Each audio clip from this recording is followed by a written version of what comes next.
له لولا أن هدانا الله لقد جاءت رسل ربنا بالحق والصلاة والسلام والتحية والإكرام على سيد أصل ما في الوجود سيد الله في كل موجود مقتدي دائرات الوجود صاحب لواء الحمد ومقام المحمود مولانا وحول الثقلين جد الحسن والحسين أبي القاسم محمد اللهم صل على محمد وآل محمد وعلى أهل بيته الطيبين الطاهرين المعصومين المظلومين ولعنة الله على أعدائهم أجمعين من يومنا هذا إلى قيام يوم الدين أما بعد فقد قال الله تعالى في كتابه المبين وهو أصدق القائلين وقوله الحق سلام اللهم صل على محمد وآل محمد خداوند عالم آپ سب کی تمام دینی اور دنیاوی جائز حاجات کو بڑھائے، تمام پریشانیوں کو دور فرمائے، گناہوں کو معاف فرمائے، عبادتوں کو قبول فرمائے، اور جتنے بھی آپ لوگ گریہ و ماتم کی آوازیں بلند کر رہے ہیں اور عبادت کر رہے ہیں، پروردگارہ ان آوازوں کو روضہ حسین ابن علی میں پہنچائے اور جناب زینب اس گریے کا بہترین اجر آپ کو دنیا اور آخرت میں عطا فرمائے۔ ہماری زندگی کے جتنے بھی کام ہوں پروردگار وہ آسانی کے ساتھ، ہم ہر مرحلے سے آسانی کے ساتھ گزرے، اور اسی لیے دعائے مکارم الاخلاق میں امام معصوم ہمیں ایسی دعاؤں کی طرف اور ایسے جملوں کی طرف متوجہ فرما رہے ہیں کہ تاکہ اس کے ذریعے سے ہم اپنی زندگیوں میں آسانیاں پیدا کر سکیں۔ مقصد یہی ہوتا ہے نا دعا کا کہ ہماری زندگی کے اندر آسانی پیدا ہو جائے، جیسے کہ امام معصوم یہ فرما رہے ہیں کہ خداوند عالم رحمت نازل فرما سرکار محمد والے محمد۔ اب آپ دیکھیں ایک تو یہی چیز ہمیں اس دعا سے سیکھنی چاہیے کہ امام ہر تیسرے چوتھے جملے کے بعد درود بھیجتے ہیں، اللہم صلی علی محمد وآلِ محمد، کیونکہ امام معصوم یہاں سکھانا چاہ رہے ہیں کہ دعا کے ذریعے، دعا جو ہے وہ درود ہی کے ذریعے دراصل اس کو پرواز ملتی ہے اور اس کو طاقت ملتی ہے اور وہ اس قابل بنتی ہے کہ وہ خدا کی بارگاہ میں پیش ہو سکے۔ یہ درود ایسی چیز ہے کہ جس کو فرشتے بھی شمار نہیں کر سکتے، کیونکہ فرشتہ جو کاؤنٹنگ کرتا ہے قطرات کی، بارش کے قطرات کی، اور جتنی بھی چیزیں دنیا میں جو ہم اعمال انجام دے رہے ہوتے ہیں جن کو شمار کیا جا رہا ہوتا ہے ہماری نیکیوں کو، کیونکہ ایک ایک نیکی میں بعض اوقات ہم تو ایک کام کرتے ہیں نا، بعض اوقات اس کا جو 70 گنا زیادہ اس کا ثواب ہوتا ہے۔ اس کو کاؤنٹنگ میں جب آتا ہے وہ تو ظاہر ہے کہ پھر بہت بے حساب ہو جاتا ہے ایک چیز، کیونکہ کچھ ہمارے اعمال اور کام ایسے ہوتے ہیں جو صدقہ جاریہ بنتا ہے، پھر وہ مسلسل گنتی اس کی ہوتی رہتی ہے، وہ مسلسل شمار اس کا ہوتا رہتا ہے۔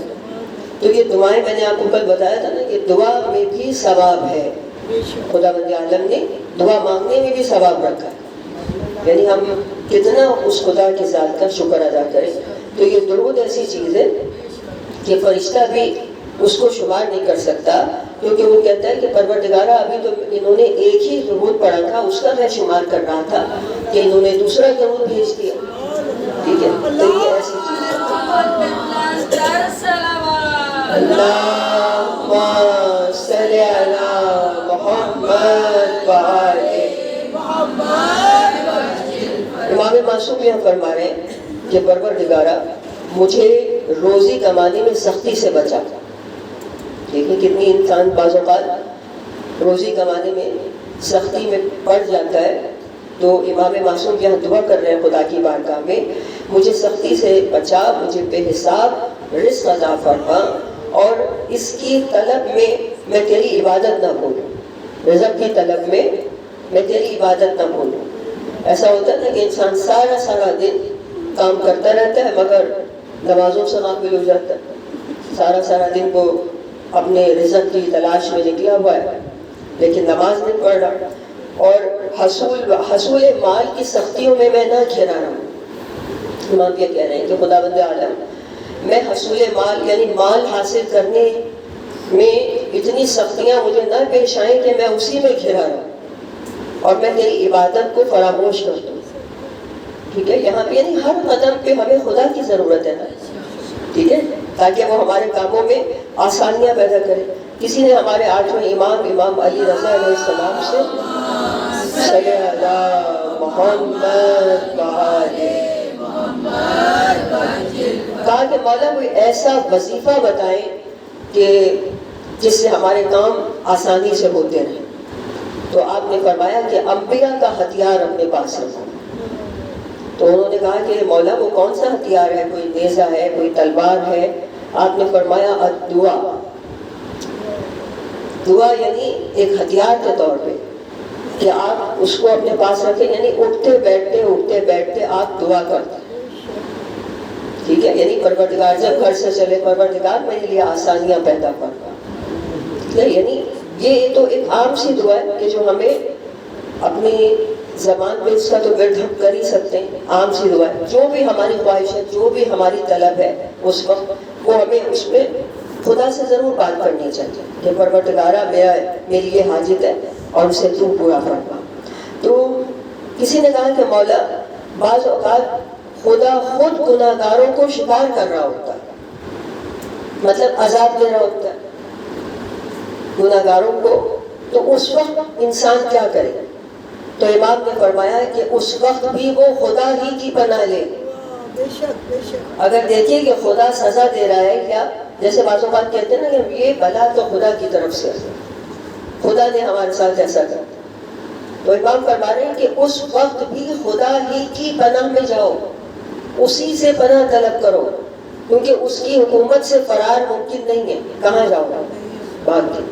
جس طرح آپ دیکھیں ایک شکار جب شکار کرنے نکلتا ہے اور فرض کریں کہ وہ ہرن کے پیچھے بھاگ رہا ہے اس کا شکار کرنے کے لیے, اور اس کے پیچھے بھاگتا رہا, لیکن اگر وہ ہرن خود ہی اس کے پاس آ جائے, اس کی پناہ میں آ جائے, تو وہ اسے نہیں مارے گا. خود اگر اس کے پاس آ جائے تو نہیں مارے گا, وہ کہے گا ارے یہ تو خود میری پناہ میں آ گیا. ٹھیک ہے, جانور اگر آپ کے پاس خود سے آ جائے, آپ پیار کرتے ہیں نا, ٹھیک ہے, تو کہے گا کہ یہ تو خود میری پناہ میں آ گیا. تو کہا کہ امام فرماتے ہیں کہ پناہ میں چلے جاؤ, خدا کی پناہ میں چلے جاؤ. ضرور پڑھ لیجیے صلی اللہ محمد کہا مولا یہ بتائیے کہ سب سے جلدی دعا کس کی قبول ہوتی؟ تو امام نے کچھ طبقات ارشاد فرمائے. آپ نے فرمایا کہ مہمان کی دعا بہت جلدی قبول ہوتی ہے, کہ مہمان جو آپ کے گھر آتے ہیں, کسی کو بلائیں آپ, مہمانوں کے لیے دروازے بند نہ کیا کریں, کوئی آ جائے تو ہائے بائے نہ کریں, ٹھیک ہے, اور اس کی خاطرداری کریں.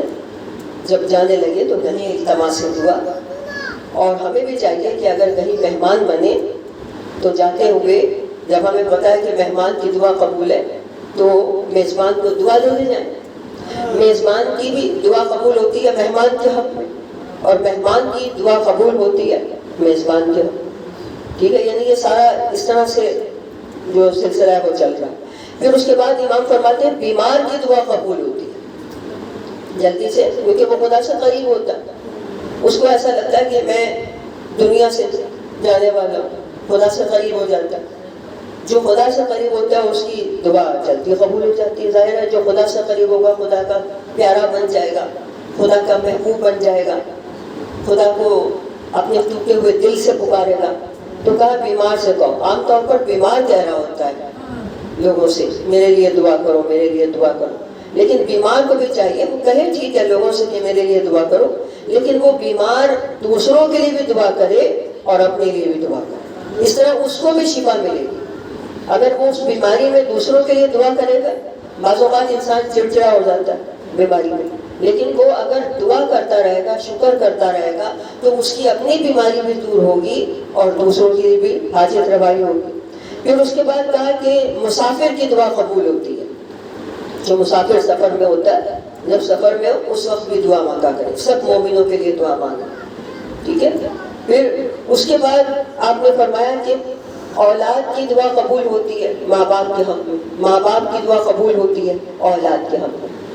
والدین کے اگر آپ نے فرائض جو ہیں وہ ادا کر رکھے ہیں، پھر بعض لوگوں کی دعا قبول ہوتی ہے، نیک لوگوں کی دعا، ان کو دعا کے لیے کہیں کہ اگر آپ کو لگتا ہے کہ کوئی نیک لوگ ہیں، کوئی اچھے لوگ ہیں، پتہ چل جاتا ہے نا انسان کا کہ یہ دل کے صاف ہیں، اچھے لوگ ہیں، ان کی دعائیں قبول ہوتی ہیں۔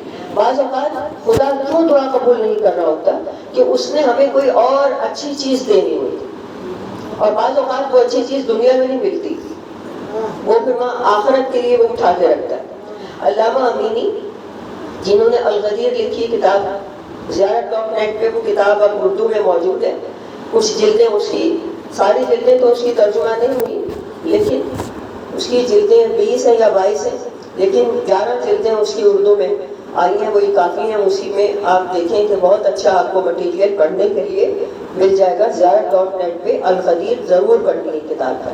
اور یہ کیسی کتاب ہے؟ اس کے اندر حوالہ جات موجود ہیں غدیر سے متعلق، یعنی امام کی ولایت سے متعلق جو لوگ ہم پہ اعتراض کرتے ہیں اور پوچھتے ہیں، تو علامہ امینی نے کہا کہ تم مانو نہ مانو، ہم تمہیں حوالے دیتے رہیں گے، بتائیں گے ہم تمہیں مولا کی ولایت کو۔ انہوں نے ایک ایک واقعے کے آپ اس میں دیکھیں 10-11 حوالے ہیں کہ انہوں نے کہاں سے اس ریفرنس، یعنی جس کو کہا جاتا ہے کہ کہاں سے وہ ریفرنس دے رہے ہیں، اور اس کے لیے انہوں نے تقریباً اپنے زمانے کے حساب سے آدھی دنیا کا سفر کیا۔ مصر گئے اور ایران، عراق، شام، وہاں تو ظاہر ہے کہ ان کی لائبریریوں میں جا کے بیٹھتے تھے نا، اور انڈیا گئے، اور جب مصر گئے جامعۃ الازہر جو وہاں کا سب سے بڑی یونیورسٹی ہے، تو وہاں پہ جب پہنچے تو وہاں کا جو مفتی اعظم تھا انہوں نے استقبال کیا۔ پھر دوسرے ملک کے جب علماء آتے ہیں تو ایک دوسرے کا علماء استقبال کرتے ہیں۔ علامہ امینی کو انہوں نے دعوت دی، کہا کہ آپ آئیں ہمارے کھانا کھائیں آ کر۔ انہوں نے کہا دیکھیں میں آؤں گا تو آپ دوسرے علماء کو بھی بلا لیں گے، مفتیوں کو، پھر وہ کوئی سوال کریں گے اور میں اگر جواب دے دوں گا تو بدمزگی ہوگی، کیونکہ وہ کہتے ہیں نا کہ شیعوں کو کچھ جگہ پہ نا کھٹمل کہا جاتا ہے کہ چھیڑو تو خون چوس لیتے۔ تو انہوں نے کہا کہ اگر کسی نے کچھ سوال کر لیا تو پھر میں تو عالم ہوں، میں جواب دیے بغیر پھر رہوں گا۔ انہوں نے کہا نہیں آپ آئیں، لیکن جب وہ دعوت میں گئے تو 80 مفتی وہاں اور بیٹھے، اور وہی ہوا کہ وہاں پہ ان سے سوال ہو گیا۔ انہوں نے کہا یہ بتائیں کہ علی افضل ہیں یا خلفاء افضل ہیں؟ تو انہوں نے کہا اچھا آپ پہلے مجھے یہ بتائیے کہ کیا یہ حدیث رسول موجود ہے کہ جو اپنے زمانے کے امام کو پہچانے بغیر مر جائے وہ جاہلیت کی موت مرا؟ جاہلیت کی موت یعنی جاہلیت کون سا زمانہ؟ وہ زمانہ جو اسلام سے پہلے تھا، یعنی کفر کی موت مرا۔ جو اپنے زمانے کے امام کو پہچانے بغیر مر جائے وہ جاہلیت کی موت مرا۔ سارے مفتیوں سے انہوں نے پوچھا، سب نے کہا ہاں بالکل یہ حدیث رسول خدا ہے، یہ حدیث رسول خدا ہے۔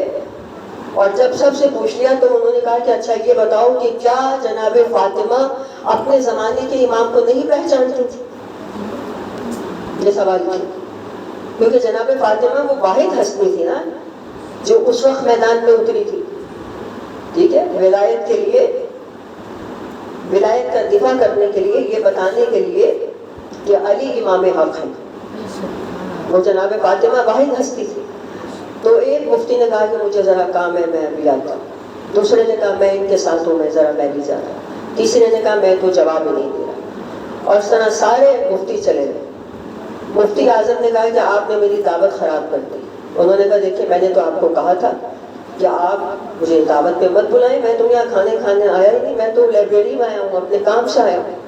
تو اب علامہ امینی دیکھیں ان کا ایک پاؤں خراب تھا، علامہ امینی کا، اس کے باوجود دیکھیں کوئی بہانے نہیں انہوں نے زندگی میں کیے کہ میں یہ کام نہیں کر سکتا۔ اس کے باوجود دیکھیں کہ کہاں کہاں دنیا میں گئے اور اپنے کام کیے انہوں نے سارے۔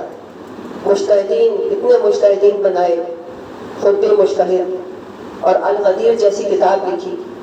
پاؤں ان کا خراب تھا۔ ہر شب جمعہ یہ رجب میں مولا کی زری پر وہیں پہ رہتے تھے، تبریز کے ایران کے رہنے والے تھے لیکن نجف میں رہتے تھے، مولا کی زری پہ شب جمعہ گزارتے تھے۔ ایک دن جب شب جمعہ تھی دیکھا کہ ایک عرب کا بدو آیا اور آ کے اس نے مولا کی زری پر اس نے کہا کہ یا علی لنگڑاتا ہوا ہے بھائی میرا پاؤں خراب ہے، علی صبح تک ٹھیک کر دینا ورنہ میں ماننا چھوڑ دوں۔ اور یہ کہہ کے بیٹھ گیا۔ انہوں نے کہا دیکھو کیسا بے ادب شخص ہے، کس طرح سے مولا کی بارگاہ میں مانگ رہا ہے، ایسے مانگ رہا ہے جیسے مولا کو کوئی ادھار دے کر گیا ہو۔ تو بہرحال کہتے ہیں کہ میں پوری رات دیکھتا رہا کہ پاؤں تو اس کا خراب تھا اور اس کے حلیے سے لگ رہا تھا کہ اس نے وضو بھی نہیں کیا۔ پوری رات بیٹھا رہا، سوتا رہا، جاگتا رہا، نہ کوئی دعا مانگی، نہ کوئی زیارت پڑھی، نہ کوئی نماز پڑھی۔ جیسے ہی اذان ہوئی اس نے چل کے دیکھا پاؤں ٹھیک ہو چکا تھا۔ زری میں کیا یا علی شکریہ، جا رہا ہوں، ٹھیک ہے، یہ کہہ کے چلا گیا۔ اب علامہ امینی کہتے ہیں کہ وہ تو چلا گیا مگر میرے دل میں بات آ گئی کہ مولا میں اتنی عبادت کر رہا ہوں، آدمی سوچتا ہی ہے نا، اتنی خدمت کر رہا ہوں، اتنے مجتہدین بنائے، ایسی کتاب لکھی، میرا تو پاؤں آپ نے آج تک نہیں ٹھیک کیا۔ کہا لیکن ادب اتنا تھا کہ میں نے شکوہ نہیں کیا ہے امام کی جالی پہ کھڑے ہو کے، اور بس میں نے مولا کو سلام کیا، گھر آ کیا، سویا خواب میں دیکھا تو مولا تشریف صلی اللہ محمد وآل محمد، اور فرمایا کہ اے عبد الحسین امینی کیا کہہ رہے تھے؟ کہا کہ ادب کی وجہ سے میں خواب میں بھی مولا سے شکوہ نہیں کر سکتی۔ کہا کہ دیکھو جہاں تک بات ہے مجتہد بننے کی، تو یہ مجتہد جو تم بنے ثواب ملے گا، اس کا تم نے مجتہد بنائے آخرت میں ثواب ملے گا۔ اور جہاں تک تعلق ہے الغدیر کا، تو یہ ہمارا حق تھا کہ تم لکھو۔ دیکھیں کیسے مولا اپنا حق بتا رہا ہے۔ اور یہاں کوئی بھی آگے حق نہ جتائے کہ مولا میں تو آئی، میں نے تو نعرہ لگایا ہے۔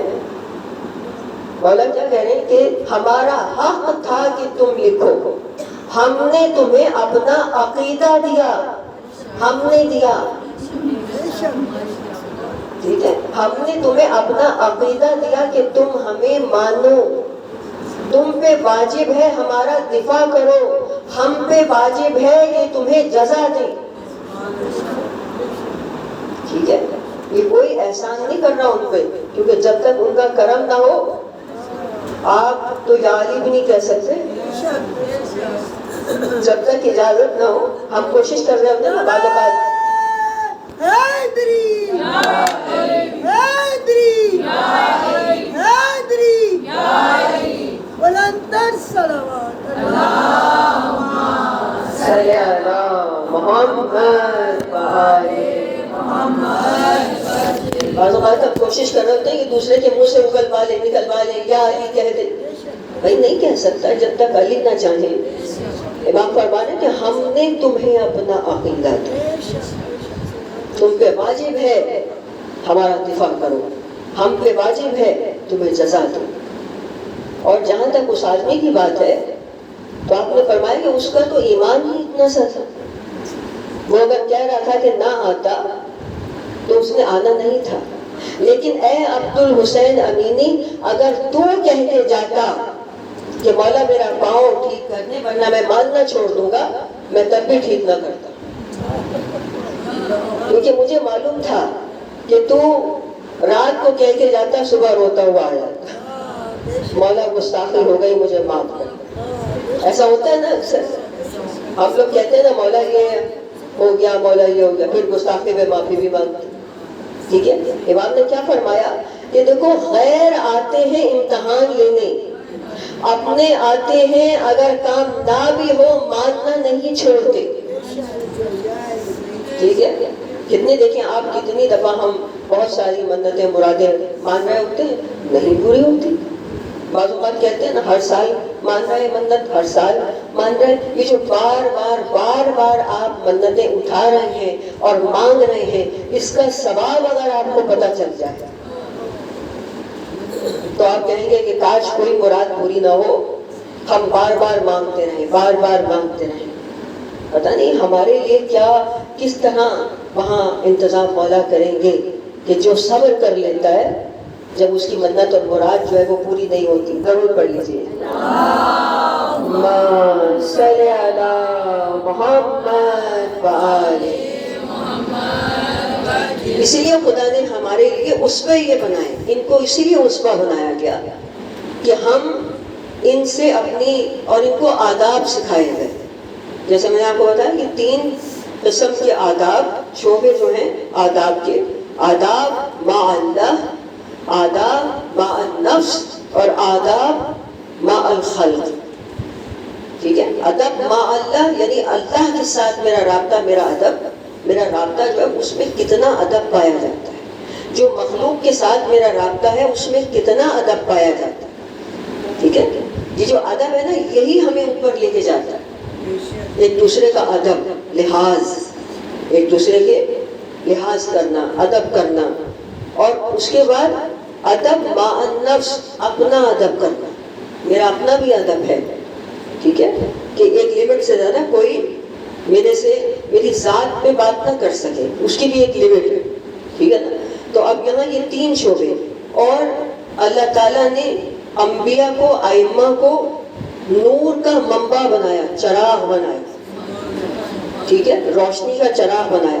اور ہمیں کہا گیا کہ تمہیں جا کے ان سے اپنے وجود کو روشنی لینے، وجود کو اپنے روشن کرو. اس نور کے منبع سے تم ایک شمع جلاؤ. ہمیں پروانہ بننے کے لیے نہیں کہا گیا، شمع کا پروانہ نہیں بننا. ٹھیک ہے، پروانہ مر جاتا ہے، پروانہ نور نہیں لے سکتا، پروانہ صرف مر سکتا ہے، وہ نور نہیں پھیلا سکتا. نہ وہ نور لے سکتا ہے نہ نور پھیلا سکتا ہے، وہ صرف مر سکتا ہے شمع کے گرد گھومتے ہوئے. آپ نے دیکھا ہوگا اکثر جب شمع جلتی ہے تو کتنے پروانے اس کے ارد گرد ہوتے ہیں اور کچھ 2-4 مرے پڑے ہوتے ہیں نیچے. کبھی دیکھیں موم بتی جلا رہے تو وہ کچھ 2-4 نیچے مرے پڑے ہوتے ہیں، یعنی وہ مر جاتا ہے. لیکن ہمیں کہا گیا شمع بننے کے لیے. جیسے علامہ اقبال نے ہمیں سکھایا کہ زندگی شمع کی صورت ہو خدایا میں، ایسے ہی ہے نا، لب پہ آتی ہے دعا بن کے تمنا میری. یعنی میرے لب پہ یہ دعا آ رہی ہے میرے دل کی تمنا بن کر کہ زندگی شمع کی صورت ہو. شمع کی، شمع موم بتی جس کو کہتے ہیں، شمع روشنی، چراغ. یعنی میری زندگی جو ہے وہ ایک روشنی کی مانند ہو، میرا وجود روشن ہو، اس سے میں تاریکیوں کو دور کروں. ٹھیک ہے، تو اللہ تعالیٰ نے چراغ بنایا اہل بیت کو، ائمہ کو. اور جیسے کہ خود خدا کہتا ہے کہ اللہ نور السماوات والارض، سورہ نور میں، کہ اللہ تعالیٰ جو ہے اس کے نور سے زمین و آسمان روشن ہے. نعرہ تکبیر، اللہ اکبر، نعرہ رسالت، یا رسول اللہ، ایمان، نعرہ حیدری، حیدری، آواز بلند صلوات. اللہم صلی علی محمد وآل محمد. یعنی اللہ تعالیٰ نے ان کو منبع بنایا، نور کا چراغ بنایا، سورج بنایا. انبیاء کو، ائمہ کو، اب ان سے نور ملے گا علماء کو، علماء سے نور ملے گا پیروکار کو. اور اس طرح سے وہ پوری دنیا میں نور پھیلے گا. سمجھ رہے ہیں نا آپ لوگ؟ کس طرح سے دیکھیں، اس طرح پوری کائنات روشن ہو جائے گی. اور اس میں ہمارا بھی حصہ ہوگا کہ جب ہم اپنے وجود کو شمع بنائیں گے تو ہمارا وجود روشن ہوگا. اور بات جو ہے پھر وہ کام ہم اپنے گھر سے شروع کریں گے. جب ہمارا وجود روشن ہو جائے گا تو ہمارا گھر بھی روشن ہو جائے گا، اور ہمارا گھر روشن ہوگا تو وہ آسمان والوں کو ستارے کی طرح دکھائی دے گا. اور خود بخود ہمارا جو ذکر ہے وہ سورہ نور کی اس آیت میں آ جائے گا، 33ویں آیت میں، کہ جس میں خدا حضرت فاطمہ کے گھر کا ذکر کر رہا ہے. صلی علی محمد اور کہہ رہا ہے کہ وہ ایک گھر ہے زمین کے اوپر کہ جہاں سے نور نکلتا ہے. تو ہمیں بھی اسی گھر کو فالو کرنا ہے تاکہ ہمارے بھی گھروں سے نور نکلے، ہمارے وجود سے نور نکلے. اور جو کل ہم بات کر رہے تھے کہ 3 چیزیں ہیں، یہ جو دعائے عہد میں ہمیں کہا گیا کہ تجدید کرو، تجدید کرو. ٹھیک ہے، تجدید مطلب اس کو اثر نو اپنے عہد کو دوبارہ وعدہ کرو. روزانہ صبح اٹھ کے آپ کہتے ہیں نا کہ ایک دفعہ وعدہ کر لیا ٹھیک ہے, لیکن یہ جو ولایت کا راستہ ہے نا اس میں ایسا نہیں ہے. اس میں روز صبح اٹھ کے روزانہ صبح اٹھ کے تجدید کرنی پڑے گی, دہرانا پڑے گا, مولا میں آپ کے ساتھ, مولا آپ کی بیعت کا قلادہ میری گردن کے اندر ہے. اور اس میں 3 چیزیں دعائے عہد میں بتائی گئی ہیں, 3 چیزیں کہ عہدن و عقدن و بیعتن. ٹھیک ہے, عہد یعنی پکا ارادہ, اٹل, مضبوط, دل سے پکا, بالکل ٹھیک ہے, پکا ارادہ, یہ ہمیں عہد کرنا ہے بالکل پکا, جس میں شیطان بھی ہمیں برگلا نہ سکے. ٹھیک ہے, جیسے بعض اوقات ہم وعدہ کرتے ہیں توڑ دیتے ہیں, شیطان بہکاتا ہے آپ وعدہ توڑ دیتے ہیں. لیکن یہاں پہ امام کے معاملے میں نہ کہتے ہیں کہ بہرا بن جاؤ, شیطان سے بہرے بن جاؤ, کام کرو جو امام کے لیے کام کرے گا نا وہ بہرا بن کے کام کرے گا. اب شیطان آئے اس کو بہکا نہ سکے, وہ پرواہ نہ کرے. جیسے آپ نے دیکھا ہوگا یہ کرکٹ میچ جب ہوتا ہے اور 2 کھلاڑی کھیل رہے ہوتے ہیں, کھلاڑی تو بہت سارے ہوتے ہیں, وہ جتنی پوری ٹیم 11 کی ٹیم کھیل رہی ہوتی ہے, بیٹس مین ہوتے ہیں, بالنگ کر رہا ہوتا ہے ایک شخص.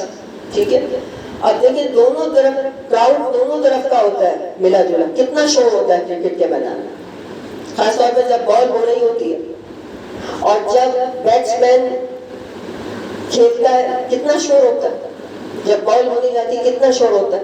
لیکن وہ جو ساری ٹیم ہوتی ہے وہ بہری بن جاتی ہے اس کراؤڈ سے. اگر وہ اس کراؤڈ کی طرف متوجہ ہو جائے اور وہ جو چیخو پکار ہو رہی ہے اس پہ توجہ دیں تو وہ اپنا کام نہیں کر پائے.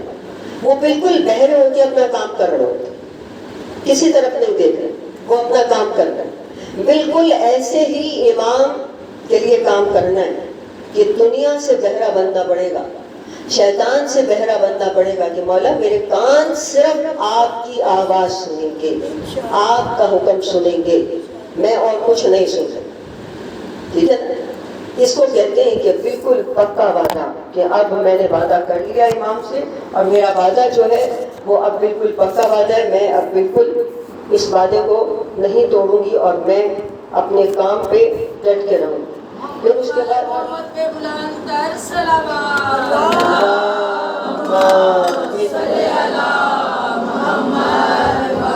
اچھا اس کے بعد دوسری چیز ہے عقدن. عقد نکاح, نکاح مطلب گراہ, عقد کہتے ہیں گراہ کو, یعنی 2 لوگوں کے درمیان ایک معاہدہ ہو جاتا ہے نا. نکاح یہی چیز ہے نا, 2 لوگ ایک گراہ میں بن جاتے ہیں. گراہ کس کو کہتے ہیں؟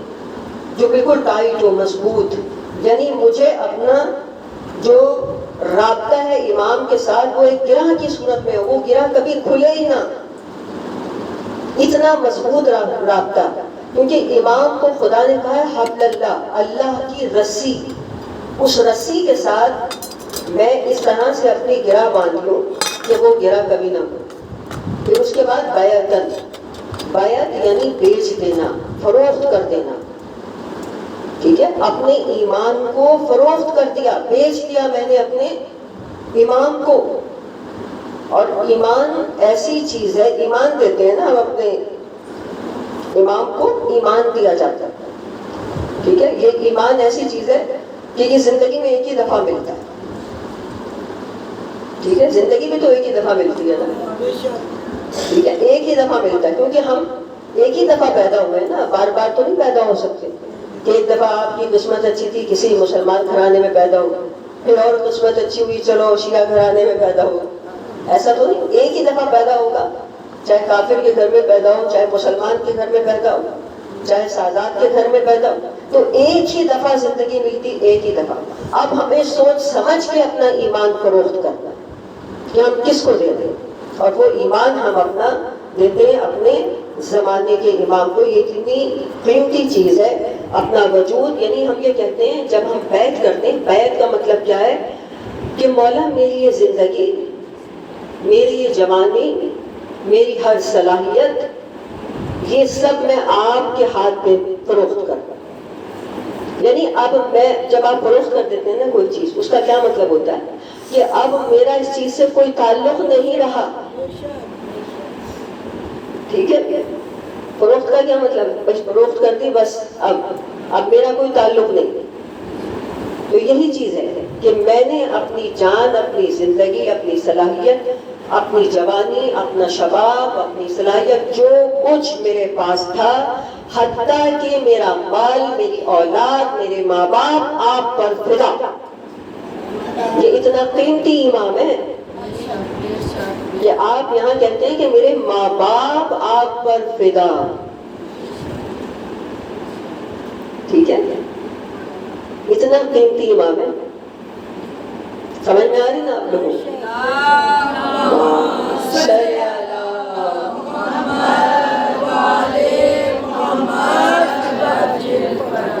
تو اب یہ دیکھیں کہ اسی لیے دیکھیں امام حسین دعا کرتے ہیں دعائے عرفہ میں.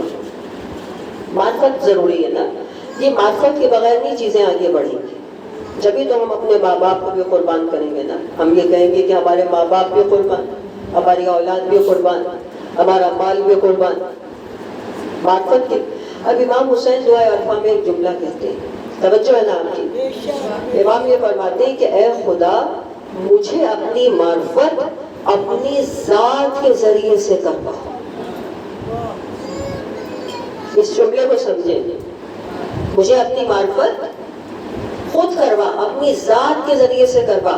مجھے کائنات میں آثاروں کے حوالے مت کر، مخلوقات کے حوالے مت کر.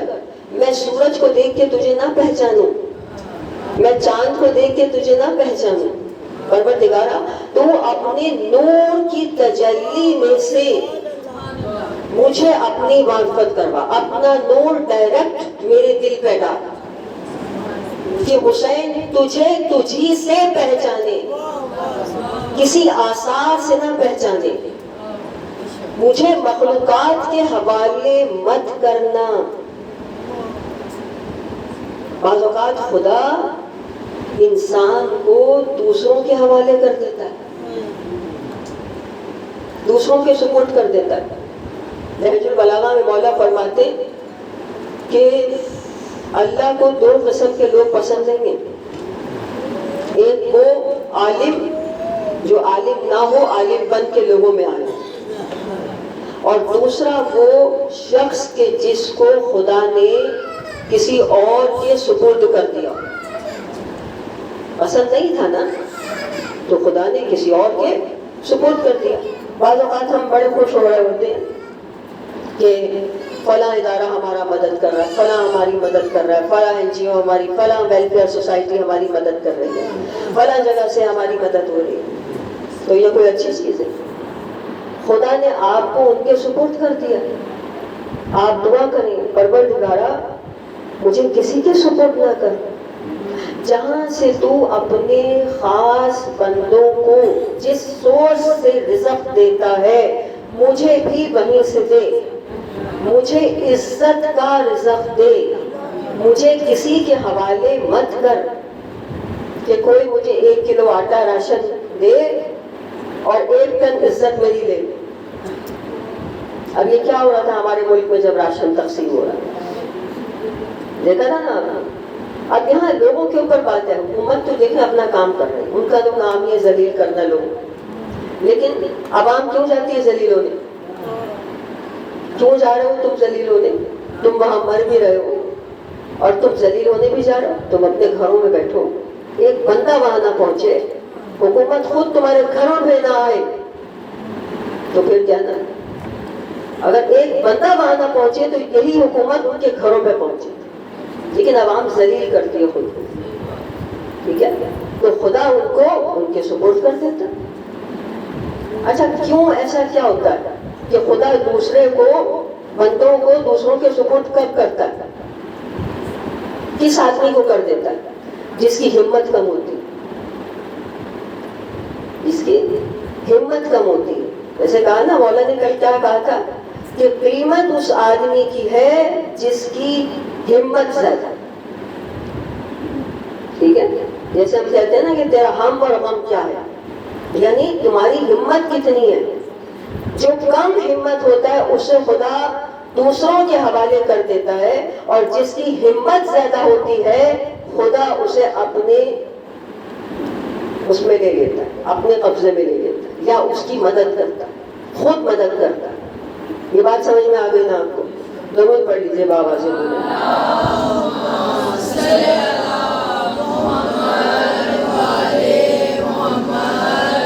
اب دیکھیں کربلا میں امام حسین کی ہمت اتنی بلند، اس قدر استقامت کہ سارا گھر ختم ہو گیا، لیکن استقامت بڑھتی جا رہی ہے، بڑھتی جا رہی ہے، ہمت بڑھتی جا رہی ہے۔ حسین بوڑھے ہیں مگر اور جوان شباب بڑھتا جا رہا ہے، نور بڑھتا جا رہا ہے، صبر بڑھتا جا رہا ہے۔ پر بلند تر صلوات۔ اللہم صلی علی محمد و آل محمد، یعنی اس قدر ہیبت پیدا ہو گئی، اتنا جلال کہ فوج یزید کے جو سپاہی تھے خوف میں مبتلا تھے، خوف میں۔ وہ دیکھ رہے تھے کہ کیسا تنو تنہا سردار ہے، سارا گھر ساری سپاہ ختم ہو چکی ہے، اور اتنے زخم ہیں، اتنے زخم ہیں کہ چوتھے معصوم فرماتے ہیں کہ میرے بابا کے جسم پر ایک انگوٹھی کے نگینے کے برابر بھی جگہ نہیں، لیکن اس قدر شجاعت، استقامت کہ فوج یزید میدان ایک لمحے کچھ ایسے تھے جس میں میدان صاف تھا، بھاگ گئے تھے سب، اور حسین اتنے زخمی تھے کہ جب آئے نا رخصت آخر کے لیے تو خون کی دھاریں بہہ رہی، خون بہہ رہا تھا بدن سے، لیکن شجاعت میں کمی نہیں آئی۔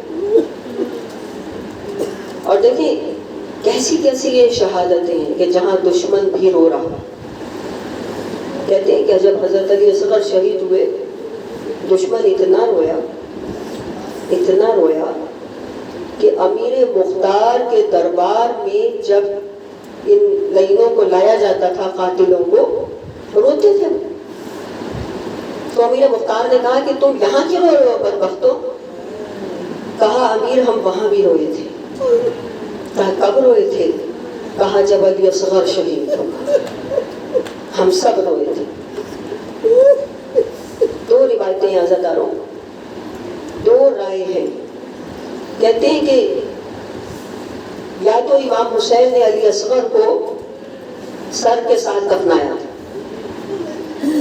اور بعد میں وہ ننھی سی قبر کھود کے سر نکال کے، جسم نکال کے سر کاٹا، اور ایک روایت یہ بھی ہے کہ جب وہ تیر چلا تو سر اڑ کے دور جا گیا۔ یہ روایت صحیح بھی ہو سکتی، کیونکہ آپ دیکھیں کہ 6 مہینے کے بچے کا سر کتنا نازک ہوتا ہے، اور تیر 3 بھال کا تھا۔ تو روایت یہ بھی ہے کہ شاید ممکن ہے کہ وہ تیر لگنے سے سر دور جا کے گرا ہو۔ کہتے ہیں کہ اس وقت فوج یزید میں بغاوت شروع، فوج یزید میں سپاہی منہ پھیر پھیر کے رونے لگے جیسے ہی علی اصغر کا سر دور جا کے گرا، اور امام نے اپنی نگاہیں آسمان کی طرف کی اور آسمان کی طرف دیکھ کے کہا پالنے والے، میں یہ بلا و مصیبت اس لیے برداشت کر رہا ہوں کہ تیری نگاہ قدرت مجھے دیکھ۔ عزاداروں بڑی قیامت کے دن ہیں۔ 7 محرم کو پانی ختم ہو گیا تھا، جو آخری بوند تھی نا وہ ختم ہو گئی تھی۔ 2 محرم سے پانی بند تھا، لیکن 7 محرم کو وہ جو آخری بوند تھی وہ بھی ختم ہو گئی۔ اب عالم کیا ہو گیا علی اصغر کا کہ علی اصغر جھولے میں تڑپنے لگا۔ 7 محرم کو علی اصغر جھولے میں تڑپ رہا تھا، اور اس کے بعد جب 8 محرم آئی تو ماں نے، کیونکہ علی اصغر جب جھولے میں تڑپتے تھے جھولے سے اپنے آپ کو گرا لیتے تھے، زخمی ہو جاتے تھے زمین پہ، ماں نے جھولے سے نکال کے خاک پہ لٹایا۔ جب خاک پہ لٹایا تو پیاس کے مارے بچہ سر پٹکنے لگا۔ دیکھیں جب پیاسا ہوگا انسان کوئی تو تبدیلی آئے گی نا. سر پٹک رہا تھا. اور پھر 9 کو یہ عالم ہو گیا کہ علی اصغر کی صرف آنکھیں کھلی رہ گئی، جسم پہ حرکت نہیں. 10 کو یہ عالم ہو گیا کہ آنکھیں بھی بند ہو گئی، بچہ بے سدھ ہو گیا، ایسا لگتا تھا دنیا سے رخصت ہو گئی. عزاداروں تجزیہ نگار کہتے ہیں کہ 2 شہید ایسے ہیں کربلا پہ کہ اگر ان کو پانی دے بھی دیا جاتا تو وہ جب بھی نہ بچتے، اس لیے کہ ان کا جگر پیاس کی شدت سے ختم ہو چکا تھا. ایک حسین اور ایک علی اصغر، پیاس کی شدت سے ان کا جگر ختم ہو چکا تھا. عزاداروں خداوند عالم آج کی اس پرسے کو قبول فرمائے. شیر پار تڑپتا رہا پیاس کے بارے، کربلا کے لیے وہ شہید. اور یعنی کہ ایک وقت وہ آ گیا کہ جناب ام رباب کو کہنا پڑا کہ آقا اس بچے کو پانی پلانا. امام نے بچے کو گود میں لیا، اوپر کپڑا ڈالا، ایسے سینے سے لگا کے لا رہے تھے. عمر ساتھ سمجھا کہ شاید آپ قرآن لے کر آ رہے ہیں. اس نے کہا شاید حسین صلح کے لیے قرآن لے کر آ رہے ہیں. امام نے کہا کہ دیکھو جنگ تو میرے ساتھ ہے، اس بچے کا کیا قصور ہے، اسے پانی پلا دو. عمر ساتھ ملعون نے کہا کہ اگر یہ خود مانگے گا تو ہم اسے پانی پلا دیں.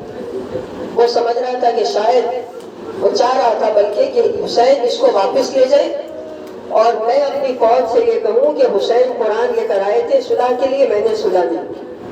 لیکن وہ جانتا نہیں تھا کہ یہ حسین ہے، یہ حجت خدا ہے، یہ فاطمہ کی آغوش میں لوح محفوظ کا مطالعہ کرنے والا ہے. جیسے اس نے کہا کہ یہ بچہ خود پانی مانگے، امام نے جلتی ہوئی ریت پر اصغر کو لٹا دیا تاکہ مورخ دیکھ لے کہ بچہ کتنا پیاسا ہے. اور کہتے ہیں جیسے ہی حسین نے لٹایا، علی اصغر نے ایسا حملہ کیا کہ ایسا حملہ پاس بھی نہ کر سکے. علی اصغر نے اپنی سوکھی زبان اپنے لبوں پہ پھیری. سوکھی زبان کا پھیرنا تھا کہ فوج میں قیامت برپا ہو گئی. سپاہی کو پھیر پھیر کر رونے لگے. حمید ابن مسلم جو راوی ہے نا، جو صحافی ہے، یزید کا مورخ ہے، جب پہنچا تھا نا یزید کے دربار میں بعد کربلا، قافلے سے پہلے پہنچا تھا، اہل بیت کے قافلے سے پہلے پہنچا تھا. یہ یزید نے پوچھا بتا جنگ کا نتیجہ. اس نے کہا کہ اے امیر، عاشور کے روز ظہر عاشورہ سے پہلے تو جیت رہا تھا. اے یزید، تو ظہر عاشورہ سے پہلے تو جیت چکا تھا، لیکن ظہر عاشورہ کے بعد ورق پلٹ گیا، تو جیتی ہوئی جنگ ہار گیا. کہا کیسے؟ کہا ظہر عاشورہ کے بعد حسین خیمے میں گئے، ایک چھوٹے سے بچے کو لائے، لا کے ریت پر لٹا دیا. کہا اسے 2 گھونٹ پانی پلا دو. کہا اس بچے کو دیکھنا تھا کہ فوج میں کھلبلی مچ گئی. انہوں نے پسر ساتھ سے کہا ارے ہم بھی اولاد والے ہیں، اس بچے کو پانی پلا دو، ہم سے برداشت نہیں ہو رہا. بتائیے کہ جب دشمن سے برداشت نہ ہو ماں کا عالم کیا ہوگا، خود حسین کا عالم کیا ہوگا، کیا عالم ہوگا اس وقت. جیسے ہی فوج میں بغاوت ہوئی، ہمارے ساتھ نے حکم دیا کربلا کو، کہاں دیکھ رہا ہے حسین کے کلام کو قطع کر. تو دیکھ نہیں رہا کہ سپاہی رو رہے ہیں، ہم سے تقاضا کر رہے ہیں کہ اسے پانی پلاؤ. اس نے کربلا نے تیر کمان جوڑا، کہتے 3 مرتبہ تیر کمان گرا زمین پر، 3 مرتبہ گرا. ہر مرتبہ اٹھاتا ہے. کہا تجھے کیا ہو گیا؟ دیر مت کر، جلدی تیر چلا. اس نے کہا جو میں دیکھ رہا ہوں وہ تم نہیں دیکھ رہے. کہا کیا دیکھ رہا ہے؟ کہا سامنے کا پردہ ہلتا ہے، شاید اس کی ماں بے قرار کھڑی ہے اور شاید کہہ رہی ہے ہرملا تیر نہ چلا، تیر بہت بھاری ہے، میرے شہزادے کا گلا بہت نازک ہے. عزاداروں اب تو تیر چلا حسین کی باہوں میں. علی اصغر نے اچک کے وہ تیر اپنی گردن پر لے لیا. ارے شیر خوار کا گلا کٹ گیا.